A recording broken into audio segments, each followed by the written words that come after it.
ನನ್ನ ಹೆಸರು ಸಮನ್ವಿ ಅಂತ. ನಾನು ಸ್ಟೂಡೆಂಟ್ ಇಲ್ಲಿ ಮ್ಯಾಂಗ್ಳೂರಲ್ಲಿ ನಿಟ್ಟೆಯಲ್ಲಿ ಕಲಿತಿದ್ದೇನೆ. ಸೊ ಯಾವಾಗಲೂ ಬರುವಾಗ ತುಂಬ ಖರ್ಚಾಗ್ತಿತ್ತು. ಈಗ ಫ್ರೀಯಾಗಿ ತುಂಬ ಹೆಲ್ಪ್ ಆಗ್ತದೆ. ಅದೇ ಮಂಜೇಶ್ವರದಿಂದ ಮಂಗಳೂರಿಗೆ ಯಾವಾಗಲೂ ಬರ್ತಿದ್ದೆ. ಈಗ ತುಂಬ ಇವತ್ತಿಂದ ಯೋಜನೆ ಸ್ಟಾರ್ಟ್ ಆಗಿದೆ. ಇವತ್ತಿಂದ ನಂಗೆ ಗೊತ್ತಿರಲಿಲ್ಲ. ನಾನು ಟಿಕೆಟಿಗೆ ಹೀಗೆ ಹಣ ಕೊಡುವಾಗ ಅವ್ರು ಬೇಡ ಅಂತ ಹೇಳಿ ಟಿಕೆಟ್ ಕೊಟ್ಟರು. ಅವರೇ ಹೇಳಿದ್ದು. ಕಂಡಕ್ಟರ್.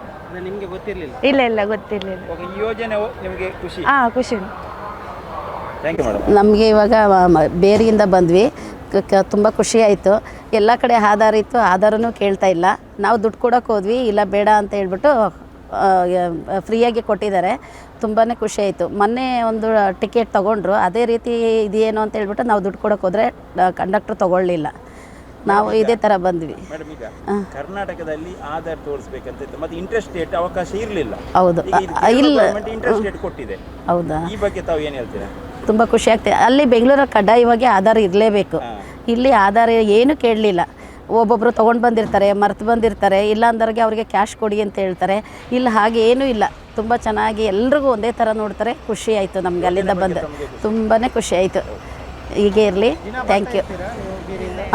ಬರ್ತಾ ಇರ್ತೀವಿ. ಮಗಳು ಮನೆ ಇದೆ ಇಲ್ಲಿ, ಬರ್ತಾ ಇರ್ತೀವಿ ಅವಾಗವಾಗ. ಬಂದು ಅಕ್ಕ ನಾವು ಬರ್ತಾ ಇರ್ತೀವಿ.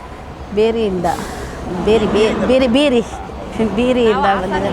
ಹಾಸನ್ಗೆ ಹೋಗಬೇಕು. ನಾವು ಬೆಂಗಳೂರಿಂದ ಬಂದಿದ್ವಿ. ಇಲ್ಲಿ ಬಂದ್ವಿ, ಇದೇ ಬಸ್ಸಲ್ಲಿ ಬಂದ್ವಿ. ತುಂಬ ಚೆನ್ನಾಗಾಯಿತು, ಖುಷಿ ಆಯಿತು. ದಿವಸ ನಮಗೆ ಬಸ್ಸಲ್ಲಿ ಕೇರಳ ಸ್ಟೇಟಲ್ಲೆಲ್ಲ ನಮಗೆ ತುಂಬ ಹಣ ಆಗ್ತಿತ್ತು. ಅಂದರೆ ನಮಗೆ ಫುಲ್ ಟಿಕೆಟ್ ಕೊಡಬೇಕಲ್ವಾ. ಅಂದರೆ ನಮಗೆ ಕರ್ನಾಟಕ KSRTCಯಲ್ಲಿ ಪಾಸ್ ಮಾಡಲಿಕ್ಕೆ ಆಗ್ತದೆ, ಆದರೆ ಕೇರಳದಲ್ಲಿ ಆಗೋದಿಲ್ಲ. ಆದ ಕಾರಣ ನಮಗೆ ಈ ಪ್ರಿಯದರ್ಶಿನಿ ಯೋಜನೆ ಬಂದ ಕಾರಣ ನಮಗೆ ಒಳ್ಳೆಯ ಉಪಯೋಗ ಆಯಿತು. ಕುಂಬ್ಳೆಯಿಂದ ಮಂಗಳೂರಿಗೆ ನಾವು 68. ಇನ್ನು ಮುಂದೆ ಫ್ರೀ. ನಮಗೆ ಗೊತ್ತಿತ್ತು.